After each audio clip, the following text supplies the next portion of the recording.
मंच पर विराजमान मंत्रीमंडलना सौ साथीओ,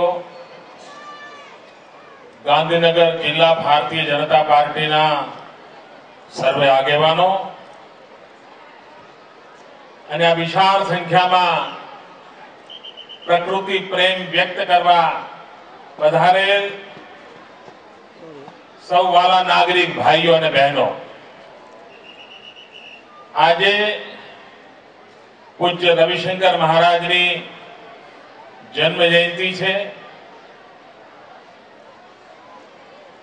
ગુજરાત સ્વર્ણિમ જયંતિ વર્ષ મનાવી રહ્યું છે અને ગુજરાતના સ્વર્ણિમ જયંતિ વર્ષનો આ પાવન પર્વે 1960માં સાબરમતી આશ્રમમાં પૂજ્ય રવિશંકર દાદાએ શપથ લેવડાવીને આ ગુજરાતની વિકાસ યાત્રાનો આરંભ કરાવ્યો હતો।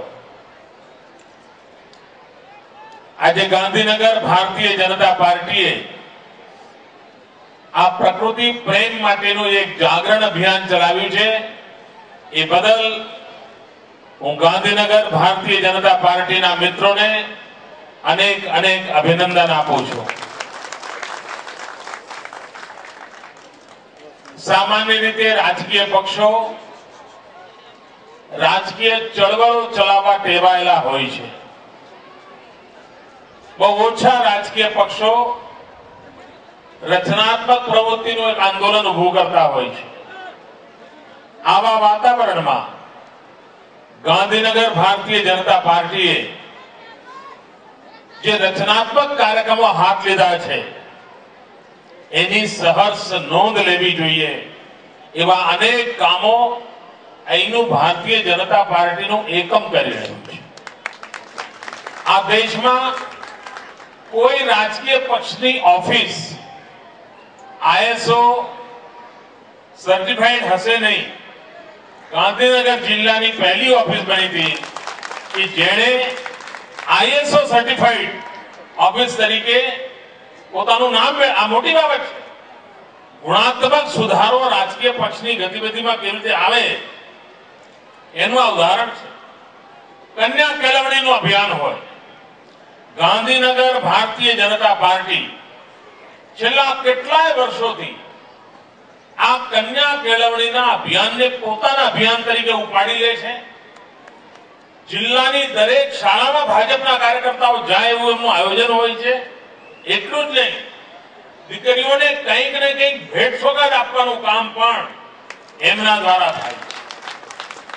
સમગ્ર રાજ્યમાં આંગણવાડીમાં ગરીબ બાળકોને રમકડા આપવા માટેનો વિચાર થયો ત્યારે ગાંધીનગર ભારતીય જનતા પાર્ટીના મિત્રોએ ગાંધીનગરમાં ઘરે ઘરે ફેરવીને રમકડા એકત્ર કર્યા અને જિલ્લાના અંતરિયાળ વિસ્તારમાં ગરીબ આંગણવાડીના બાળકોને સારામાં સારા રમકડા રમવા મળે એના માટેનું અભિયાન ચલાવ્યું।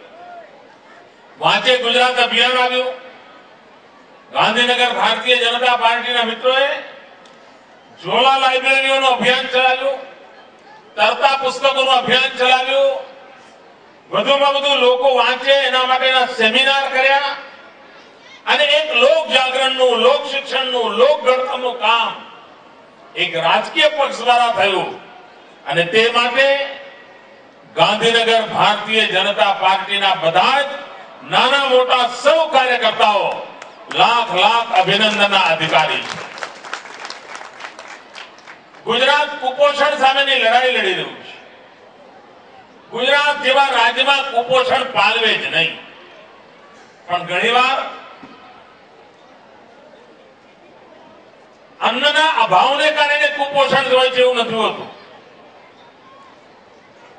ખાવાની પદ્ધતિની સમજ ન હોય, ખાવાના પ્રકારની સમજ ન હોય અને એવી નાની નાની બાબતોના કારણે આપણે કુપોષણનો ભોગ બનતા હોઈએ છીએ।